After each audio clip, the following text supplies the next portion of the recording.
Heart Evangelista at Cheese Escudero hiwalay na nga ba? Heart masaya na sa buhay niya ngayon?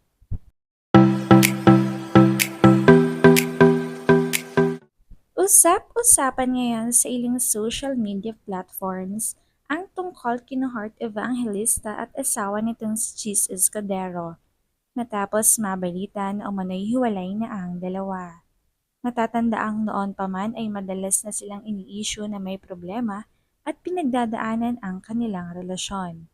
Subalit mabilis naman itong pinabubulaanan ni Hart sa ilang mga interviews at maging si Cheese ay matatag na sinasabing okay ang kanilang relasyon. At okay rin si Hart sa kanyang mga anak sa kanyang unang asawa.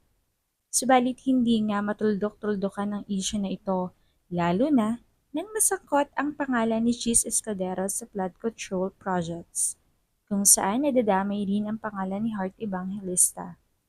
Lalong umugong ang kanilang mga pangalan nang mag-post si pambansang Marites, Sian Gasa ukol dito na kaya raw pasosyal si Heart sa Europe ay dahil tumatanggap daw di umano si Cheese sa pondo ng flood control projects. Kaya naman pinukol ng Betiko si Hart ukol dito na baka nakikinabang din siya dito. Subalit may ilang nagtanggol kay Hart na ang mga ginagastos ni Hart sa kanyang fashion show ay sariling pera nito at ipinanganak itong mayaman. Ngunit nito lamang ay lumalabas ang balitang hiwalay na nga ang dalawa.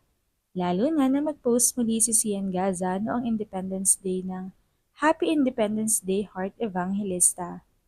Bagay na naging konklusyon ng marami ay mukhang hiwalay na nga ang mga ito sa kanyang asawang si Cheese. Ilan nga sa mga komento ay baka hindi na rin kinaya ni Hart ang ginagawa ni Cheese kung totoo man ang mga akusasyon sa kanya. Maaari namang dahil palaging umaalis si Hart papuntang ibang bansa para sa kanyang fashion show ay nawalan na ito ng time kay Cheese at hindi ito nagustuhan ng senador.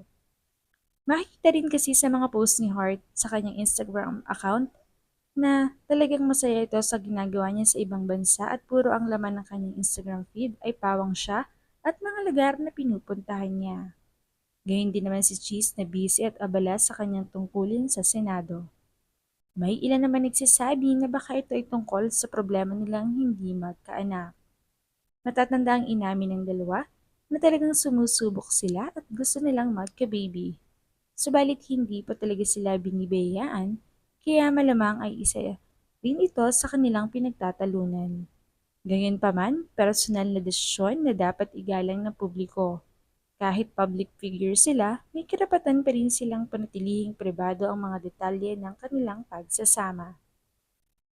Sa ngayon, mahalagang tandaan na wala pang opisyal na kumpirmasyon mula sa kanilang dalawa na sila ay naghihiwalay.